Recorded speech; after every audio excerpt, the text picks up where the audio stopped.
வணக்கம். ஒரு 8வது படிக்கிற மாணவன் அறிவாளால் வெட்டினான் அப்படிங்கிற செய்தி கேட்கும்போது எவ்வளோ கொடுமையான விஷயம் பாருங்க. இதற்கு அடிப்படை காரணம் என்ன?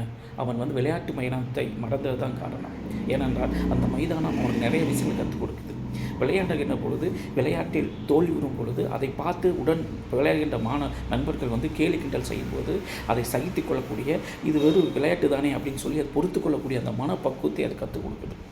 அதே போல் பார்த்திங்கன்னா, உடன் விளையாடுகின்ற நண்பர்கள் எந்த மதம், எந்த ஜாதி, எந்த பாகுபாடும் இல்லாமல் எல்லா நண்பர்கள் அப்படிங்க சொல்லக்கூடிய அந்த ஒற்றுமையான பண்பை கற்றுக் கொடுக்குது. ஆனால் இன்றைக்கி மாணவர்கள் என்ன செய்கிறாங்க?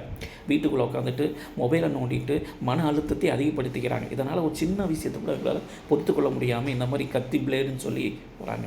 எனவே மாணவ சமுதாயம் மாற வேண்டும். மைதானத்துக்கு வாங்க, நிறைய விளையாடுங்க, உங்களுக்கு பிடிச்ச மாதிரி விளையாடுங்க, எவ்வளோ நேரம் விளையாடுங்க. இதனால் உடலும் நல்லா சுத்தமாகும், உள்ளமும் நல்லா சுத்தமாகும், உடல் நல்ல ஆரோக்கியம் பெறும். எனவே மாணவ சமுதாயம் மாற வேண்டும். நன்றி.